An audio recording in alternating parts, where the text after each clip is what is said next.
Where were we? One of many battles on the plains of Anatolia, modern Turkey. In the Crusading age, both Turk and Byzantine became tired of fighting battles in Do-Gorgon Valley. The original pagan temple castle compound was resurrected and reconstructed here in the 1200s. The site, oddly, is called the Castle of Hirsau.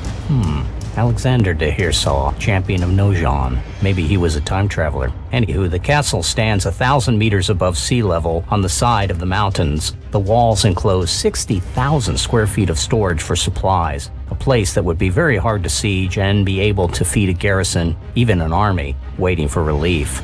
A Seljuk sultan was besieging the castle in 1231, but retreated when messengers reported the Mongols' invasion of Anatolia. The spot was abandoned by the garrison as well. It served no other tactical purpose ever after, and was just so much make-work for the builders and the soldiers over the subsequent years stationed there. Let's recap my actions as Peter the Hermit on July 1st, 1097. The Norman forces of Bohemond of Italy and Robert of France have been united with the German mercenaries under von Leiningin. These are out of sight, not out of harm's way. Unknown to the pleb pauperum, my poor people of Christ, the Normans have defeated the Turkish foot soldiers. However, the Crusaders' command pavilion is overrun, and our supreme leader, Bishop Adhemar, with his assemblage of noble patrons, the moneymen of the pilgrimage, they have abandoned their wagons, their supplies, wardrobes, cash coin, to retreat from the valley in a near panic pace. We must hold as the Peregrini Christi, even as the ground is littered with tens of thousands of dead. Grim. I continue with kingly deliberation holding my section of the battlefield. A 3. Lose plot armor. Don't care. Gain a critical deed to foster faith. That would put me up to 7 here. I'm almost at the point with 7 versus 4 that I could probably risk it and just end the battle. But I still need to get that critical deed to foster faith. I go over to my character game. The way to get a critical deed with do something anything. I can't get it up here in righteous rewards. I can't get it on test of prowess. I can only do the do something anything, a fancy way of saying a catch-all. I will roll 1 die as all others roll a single die. Already used my plot armor, I could fiat this. Here comes my 1 die on do something anything. I do add 1 to the die because I'm destined. And I rolled a 2, which becomes a 3. It's a bluff. If it happens again, I treat it as a 1. You see what a 1 is? I would fall.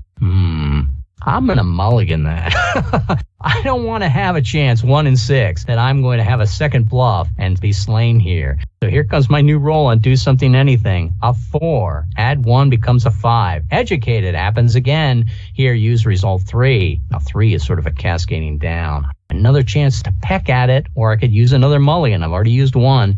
I won't use that second mulligan until I roll another 5. I'm looking for a critical deed, rolling a die, a 4. A 4 becomes a 5. Happens a second time. No. So now I'm going to use a second mulligan. I'm using up all my faith. I'm caught. I must be caught under a Turkish horse that's trampling me as man after man tries to sacrifice himself to get me pulled out. I still have an educated result. Treating happens here as a result 3, a 5, but I'm rolling a die, adding 1 for destined status, a 2. A 2 becomes a 3. A bluff happens again, treat as 1. Well, I canceled it the first time, but this time with 2 mulligans already played, I'm going to go ahead and play with it. 5s are treated as 3s. 3s are treated as 1. And if I rolled a 5 or a 3, I'm going to be slain. That would be mulligan time, obviously. Here comes my die roll. A 5 plus 1 for destined status is I finally did a cunning act. I got out from under that horse, and I got the critical deed that got me out of here.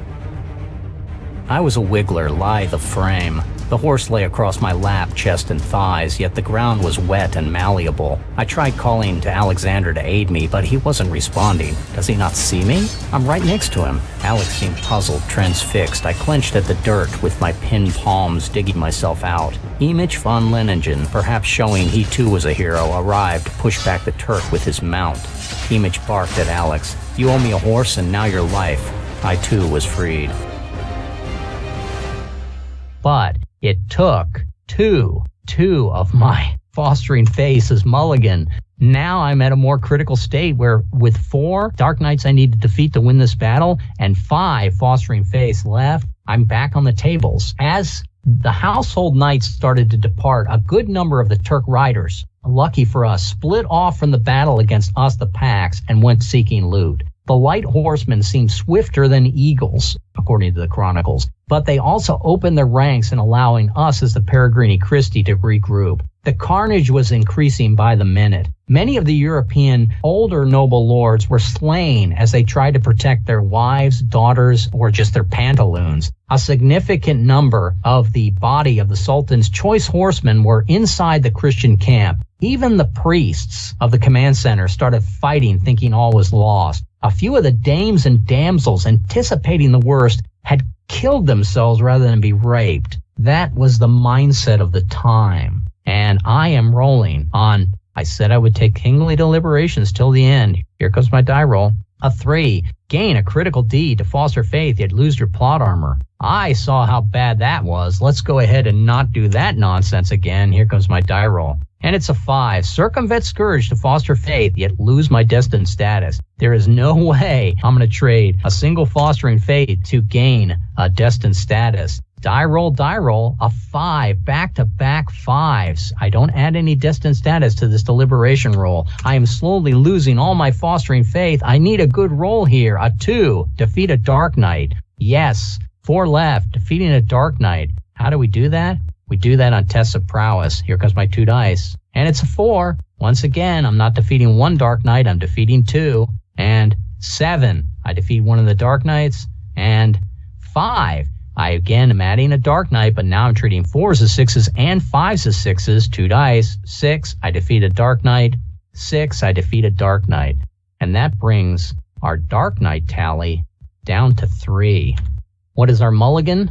2. Kingly deliberations, a lot of things here that can burn me. Here comes my die roll. It's a 1, defeat a die 6 fell ones. I can defeat a die 6 fell ones. 3, back over on my character play. Fell ones. 7, defeat all fell ones. Down they go. This is just the carnage of the battle, back and forth, myself fighting these Turkish lords on horseback, these light horse archers, these noble men in true of the Muslim faith, servants of the Sultan, landowners, rich men coming in thinking they're going to slaughter us as peasants. We're naked.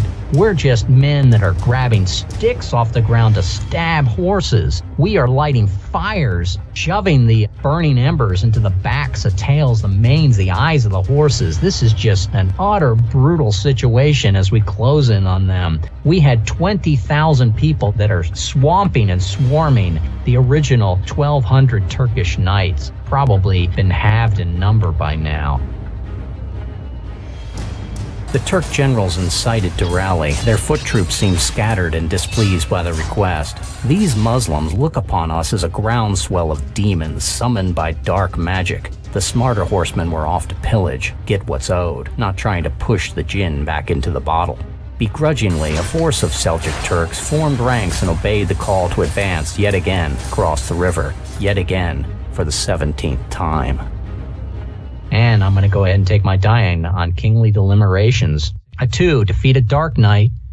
How do we defeat Dark Knights? Tests of prowess, 2 dice. 6. We have defeated another Dark Knight. It is now down to 2. I could cancel it and win it. Horns and shouts of God wills it. The Peregrini move away from the river and came to defend the command. The foot knights and mercenaries were rallied by unarmed mangy, screaming madmen waving bundles of grass aflame, running to stand between Turk horses and the innocents. A host of household knights formed ranks, banners flying and swords flashing. The baggage was left behind. Who cares about the baggage if you're going to lose your life? And all of the men attacked. A sword. Now, a sword, it's an interesting weapon. In the Dark Ages, a man with a sword was signaling he was worthy of ransom. The cost to make a sword could easily be the life of ease or a bribe to become a foreman for any peasant. If you met a man who was carrying a true sword, that was a noble. That was a signal more than anything else. It was an effective weapon when made correctly, but there were so few of them. This whole Hollywood ideal that everyone on the battlefield was armed with a sword, no, that is a fallacy. Swords were rare, and yet these are true swordsmen coming in from the command to try to come in and face the remainder of the Turkish nobles, both the ones that split off to try to loot and the ones that are trying to massacre the Peregrini Christi. The fact that the chroniclers of the battle even listed the fact that these people were swordmen denotes the importance of these men as they join the fight. This was a moment where all is lost. It was do or die. They're going to make a stand. If they do die, they're going to enter the kingdom because they're not going to run away and perhaps die and then be labeled a coward. The nobles are finally learning what the Peregrini Christi already felt, that in this whole crusade, God wills it. We have 2 Dark Knights left and 2 Fostering Faith's possible mulligans. I roll on Kingly Deliberations. The deal's the deal. I rolled a 1, defeated D6 fell ones. I have to defeat 2 fell ones. Here comes my rolls. 2 fell ones. And I roll tests of prowess. Got a 6. Fell ones go down. Back on my Kingly Deliberation. A 4. Gain a critical insight to foster faith, yet change class to heir. Well, we've done it once before. Let's try it again. Okay.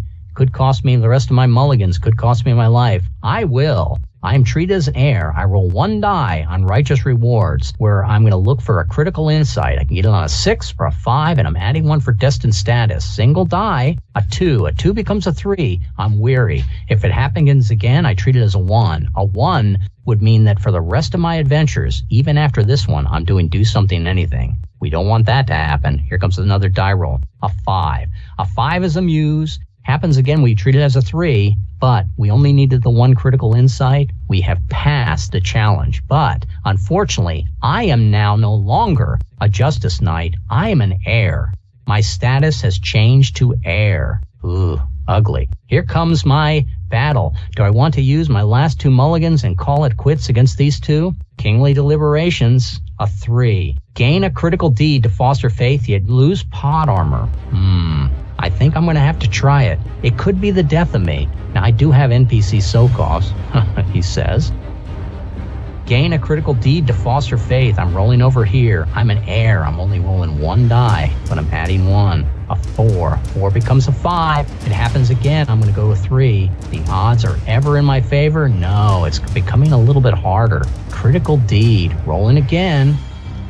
A 2. A 2 becomes a 3. Bluff. Happens again. Treat as a 1. 5s become 3. 3s become 1. Slain. Is Walter the Houndsman going to fall here? Die roll. A 2. A 2 is the heraldry. But I add 1. I have to add 1 because my destined status. So now I treat it as a slain. I would have to either use a mulligan or I would have to kill Robert the Houndsman or Image von Leiningin. I caught only a glimpse of the soldier that should have slain my champion Le Roi. That Turk appeared rested, vibrant, and angry. He raised a 2-handed scimitar, wonderfully ornate, an executioner for a king, readying the downward chop upon Alexander. I stood transfixed, held in the moment, able to ponder faster than react. I should see Alexander de Noshan again when I too meet my maker. Soon, perhaps, soon. I didn't even shout, best to let my companion fall without outburst of my own terror. Von Leiningin stepped past me and deflected the blow. Subsequently, he killed the assailant. He seemed quite pleased, having, in his opinion, saved Alex's life twice. Or was he 1 and 1, having saved me and then Alex? I half bowed and then raised a hand in salute. He returned the gesture but was distracted, extending downward to the ground to collect the fallen Turk's prized sword. The bejeweled object was closer to me. I reached to help him. He snarled and spun. An arrow pierced his armpit he had extended. He tried to wrest the barbed point loose. That only opened a wider gash and sent a spurt of arterial humors across his boots. He tumbled, cursed the act, and froze. His strength left him. A priest among the pox gave him last rites. I was disinclined but felt responsibility to command his bodyguards and companions to fight armed. They obeyed. Image von Leiningin, my liege lord. He dies in the battle here. And a 1. A 1 would mean I'm outright slain, except I had 1 for destined status. Heraldry. Use 3d6 to resolve the action or change a later die roll to 6 in the adventure. I will take the second event, and I will roll 3d6 and the rest of it to resolve the action. But that's only in this whole section. It would only in this interlude. I'll take the 6. It'd be nice to hold that 6 for the rest of the adventure, but I will take it here to automatically fiat. I have got my critical deed to get past that. Tradition will hold a man's focus, stave off fear that was often the true logical reaction. The Swabians rallied upon seeing their former commander's sacrifice. I called them to form a wedge. They did not need the order. The apex point of their line contained their most furious. Leiningin, he has sacrificed himself in order that I get by. The Turk nobles, what's left of them, were now more mobile across the field. The number of dead and injured produced gaps, sections of the battlefield without friend nor foe. What started as men locked elbow to elbow with an adjacent ally turned to a polo match of skirmish. Undoubtedly, these survivors were the finest riders and warlords, at least the luckiest or blessed. Every pause I gained to survey seemed like a gut punch. My previous battle defeats loomed too large, too numerous, haunting my command actions. How the devil would any of us survive if I did not sound retreat? No quarter, God wills it. Now I'm going to go ahead. 2 and 2. Did I use any of my mulligans? I don't think I did. I took the chance. 1 die. And a 3. Gain a critical deed to foster faith, yet lose your plot armor once again. Oh, that's ugly. Okay, back on this table. The odds here are such that I would have to roll a 5 or 6 1/3 of the time. Here comes my die roll. A 4. A 4 with my distance status becomes a 5. I'm going to treat 5s as 3s. A 1. A 1 becomes a 2. I have gotten that result again that all use 3d6 or a later 6 on the adventure. I take my later 6 to get the critical deed. Oh, we're down to the nitty-gritty here. Can I survive it? Single die and kingly deliberations, a 6. Fostering faith. Fostering faith. I get a 3 here. All I have to do is defeat a... No, I don't even have to defeat anything. I just consult with NPCs. It's a free foster faith. And at this point in the battle, I have seen that I have used too much resources. The chances of me rolling one more time. Should I roll one more time? Oh, it's so tempting. So tempting. The Foot Knights, thinking they had won, inspired by the return of the raiding Turks to the current bad lines, went so far as to cross the river to the wrong side. My character, Peter the Hermit, calls them back. Christian soldiers, don't you see that you have not the speed to chase the Moors? I formed the armored Foot Knights, what was left of them after Leiningin dies, instead as a flanking force to keep the Turk lords from ranging and leaving us, preventing them from striking and then retiring and striking and retiring. Now the Turk nobles have to go all in. They have to press themselves and their retainers right into our midst, truly right into the fury of the tactics that we originally took at the start of the day. I am a result or 2 from victory. Kingly deliberation, single die roll, a 6, back-to-back fostering faith, and that's going to do it. I felt myself dragged through the mud by Walter David's dogs. Goliath pulled me and Saf was lashed to Alex. The houndsman made his command decision. The remaining soldiers could mop the field. Walter restrained the pleb pauperum, calling them to kneel and pray. The souls of too many were ascending. The gates of heaven flung wide. No further action, no more exertion, not anything further. Time to rest, even us dogs. Give way to pious priests. Bind blood-soaked our limbs. Valiant crippled by victory. I will take 2 fostering faith and eliminate 2 of the remaining Dark Knights, and with this, Bohemond has arrived. God wills it.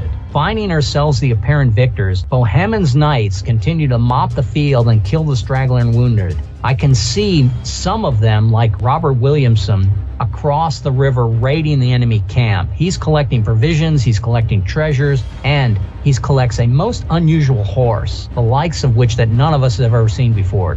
The breed just seems ill-suited for a mount, having a woolly protuberance on its very back, a very hunchback. Most of these animals, most of these camels, are eaten before someone begins to understand that we can actually use them to carry packs and large weights. A specimen of this creature is even sent back to Rome, but by the time the camel reaches Rome, Pope Urban has died. And in 1099, he's succeeded by Pope Paschal, and Pope Paschal has no interest in pilgrimage to distant lands, so he has, just forgotten all about the Crusaders that his predecessor decided to send forth. Pope Paschal is worried more about the fact that his parishioners are rioting over the price of salt. We have won this battle.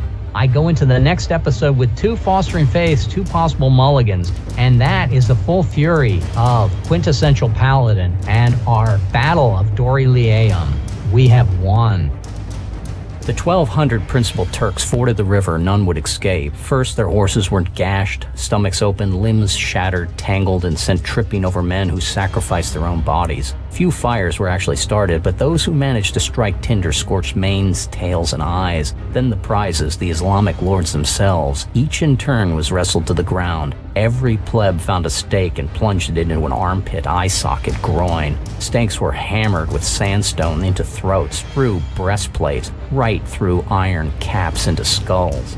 There were pleas for mercy, petitions of surrender, but there was no pardon. No quarter was expected, so none was offered. Our Lord above greeted 5,000 Christian pilgrims. 80,000 Muslims were piled and their corpses burned. Over a meeting of commanders, Robert Williamson excoriated Alexander for not leaving hostages to ransom. Alexander stood head bowed, lost in prayer. Another battle and still he lives. God wills it.